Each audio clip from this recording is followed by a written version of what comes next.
That was the first resurrection. They were the first fruits. So, and that's the promise that we have too, that is extended to all of us. How beautiful is that? Continuing on. Many will appear to have lost their souls in these final days. So intense will the nature of the changes be that those who are weak in spiritual awareness will go insane. For we are nothing without spirit. They will disappear, for they are just hollow vessels for anything to use. Life will be so bad in the cities that many will choose to leave this plane, some in whole groups. And yes, that is a reference to suicide in large numbers. Only those who return to the values of the old ways will be able to find peace of mind. For in the earth we shall find relief from the madness that will be all around us.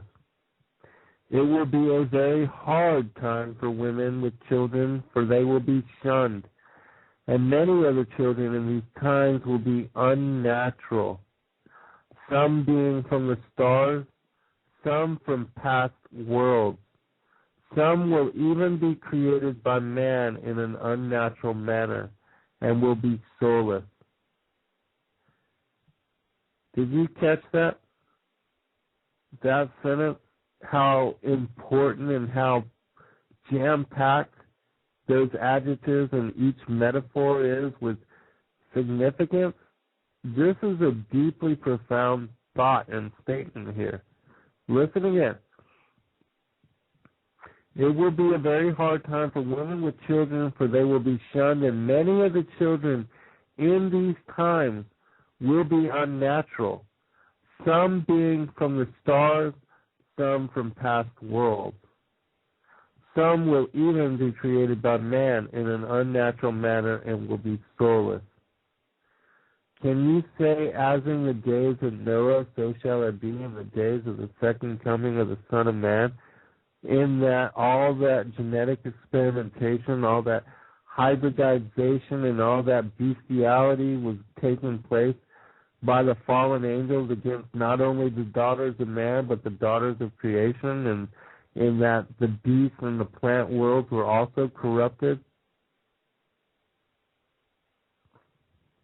I've read many times from many different accounts of the kinds of monstrosities that these particular beings created in that time, the fallen angels and their interdiction upon the earth.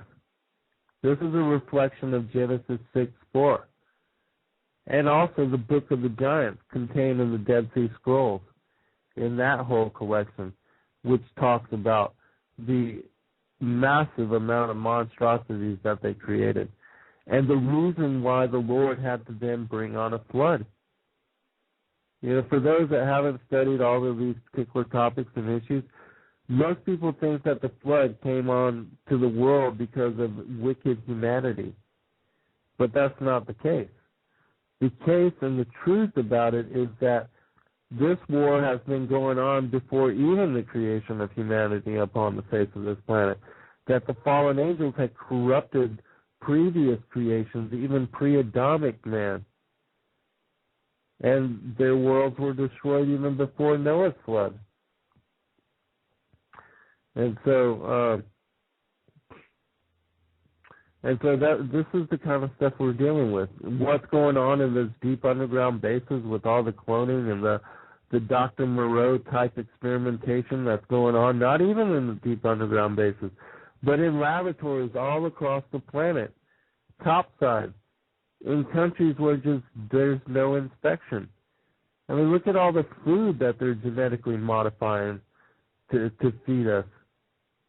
The kind of wicked genetic corruption and manipulation that is going on would shock us, would totally frighten us if we knew the reality of it. And that's why they don't come out into the open with it. All right, continuing on, because I know we're going to run out of time. And I've got so much great information for you. As we get close to the time of arrival to the purifier, there will be those who walk as ghosts through the cities, through canyons. They will have constructed in their man-made mountains. Those that walk through these places will be very heavy in their walk. It will appear almost painful as they take each step, for they will be disconnected from the spirit and the earth. After the arrival of the twins, they will begin to vanish before your eyes like so much smoke. Others will have great deformities, both in the mind and upon their bodies. There will be those who will walk in the body that are not from this reality. For many of the gateways that once protected us will be open, and there will be much confusion. Please pay attention to this line too. This is another one of those deeply profound sentences. And there will be those who would walk in the body that are not from this reality. For many of the gateways that once protected us will be open. There will be much confusion. I've been stating for a number of years now that this generation, as the fig tree generation, that we will see spiritual wickedness and weirdness unlike ever experienced since the days of Noah. That we are going to be witness to ships in the sky, fallen angels on the planet, giants in their form, the kind of stuff that we're going to see, hybrid creatures, chupacabras, fallen angels, dragon-like reptilian beings, gray-like alien, little hybrid beings. I mean, the kind of weirdness that we are going to be witness to in this lifetime, it all goes back to Luke 21, men's hearts failing them for what's coming upon the earth. That's the kind of monstrosities we're going to be witness to. Dragons that will make you have a heart attack from the fright and the fear of just being witness to their existence. All right, continuing on. Confusion between sexes and the children and their elders. Life will get perverted, and there will be little social order. In these times, many will ask for the mountains themselves to fall upon them, just to end their misery. Still others will appear as if untouched by what is occurring.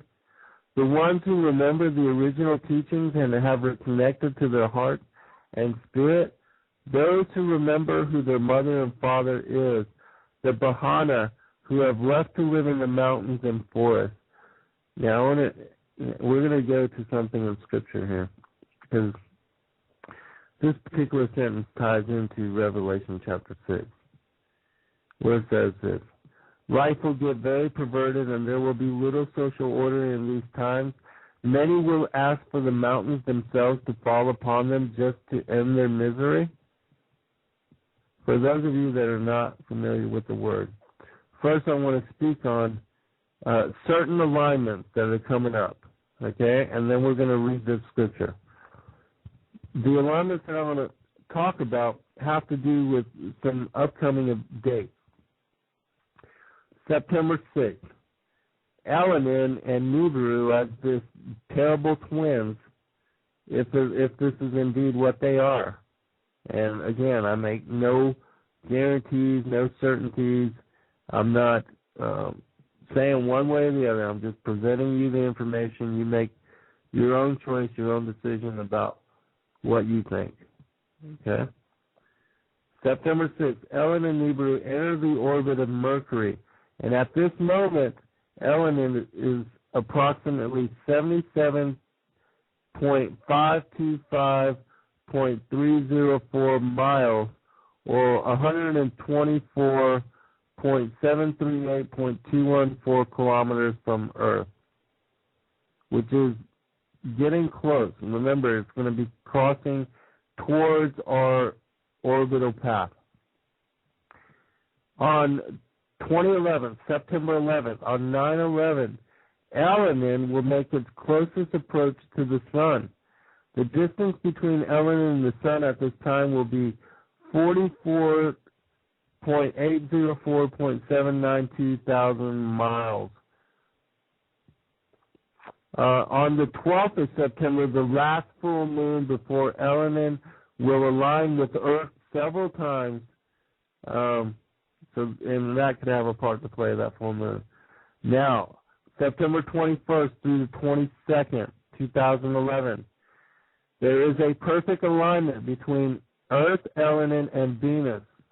And for the first time, Elenin will be in between two planets, in between Venus and the Earth. So, who knows? Possibly. On the 26th to 27th and 28th of September this year, 2011, the transit of Elenin will pass between the Earth and the Sun for 3 days. And somebody speculates that this could be 3 days of darkness if Elenin actually blocks out the light of the Sun and turns our moon blood red. Something to think about, okay? September 27, 2011.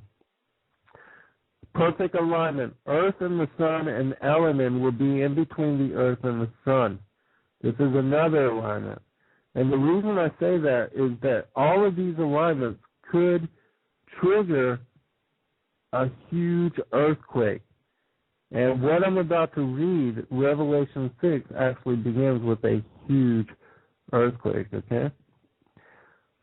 September 26th through the 27th, there may be another alignment, not a perfect one, between the Earth, Elenin, Sun, and Mercury. So that's 4 different planetary bodies. On October 12th through the 19th, there is a third alignment, Elenin, Earth, and Mars. And Elenin, for the first time ever, will be in between the Earth and Mars. And it says also that this will happen to a full moon on October 12th, 2011. All right. Now, this is where it gets critical. On October 17th, 2011, this particular planet, or whatever it is, Earth, comet Elenin, will have its closest approach to the Earth. It will be just 0.232 astronomical units.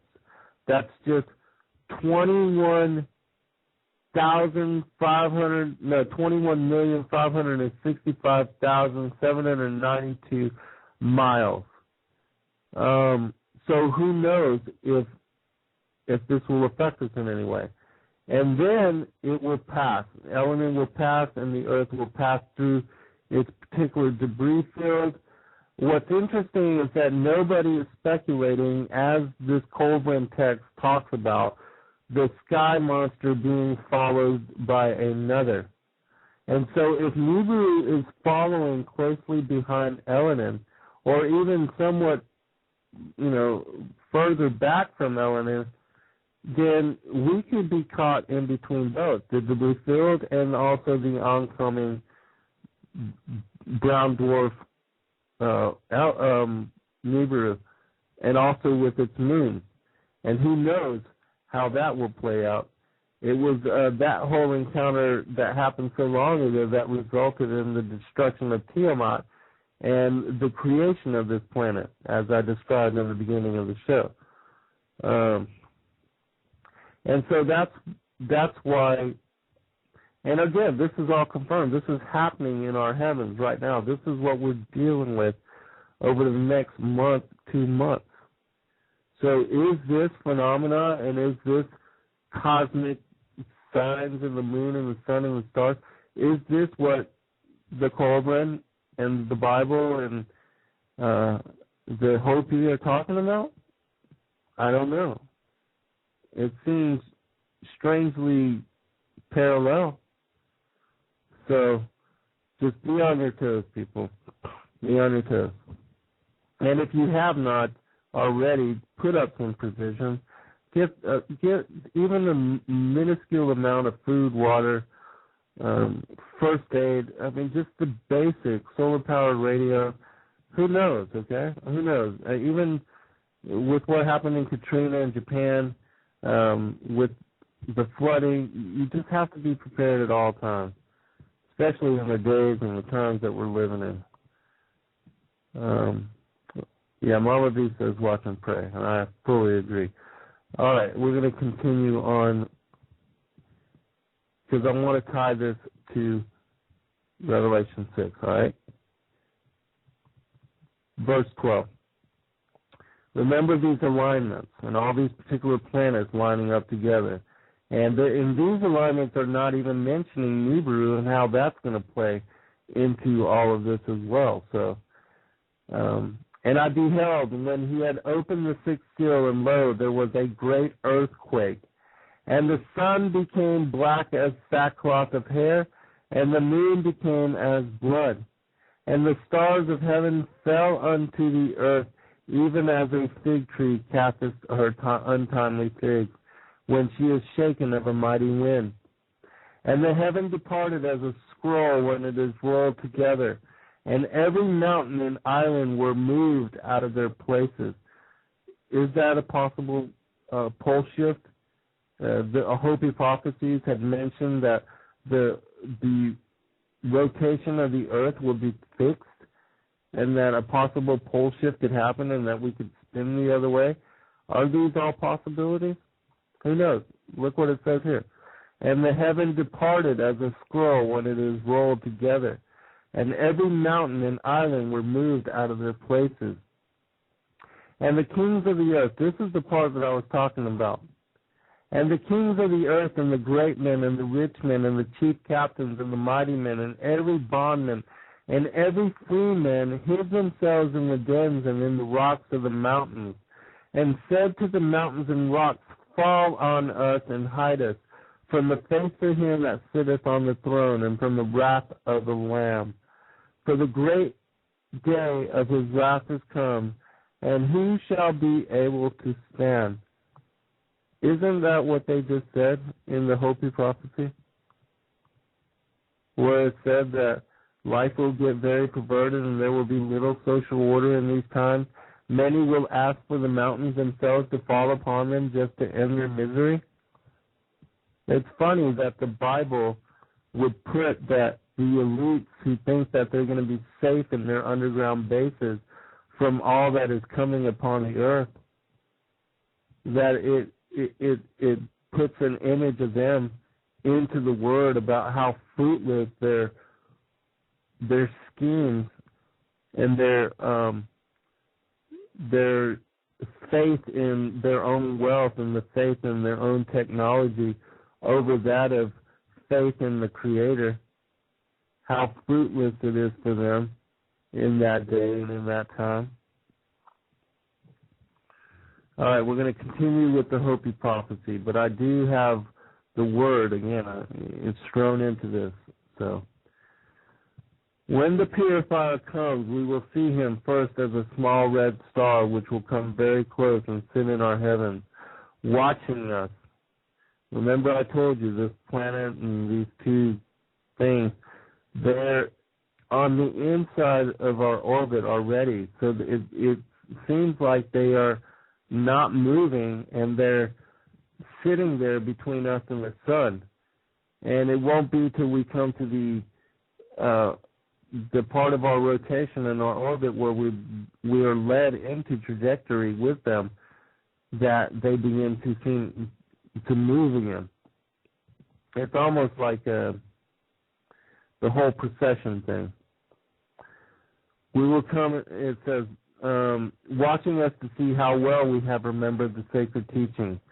This purifier will show us many miraculous signs in our heavens, and in this way we will know Creator is not a dream. I can guarantee you the Creator is not a dream. He is very much a reality. In fact, He is the truth. Even those who do not feel their connection to Spirit will see the face of Creator across the sky. Things unseen will be felt very strongly. Again, the veils are collapsing, the barrier between the world of the spirit and the world of the visible and the invisible, the world of the spirit and the physical, it's all coming down. It's all coming down. We're going to be witness to all kind of weirdness, as I said, for several years now.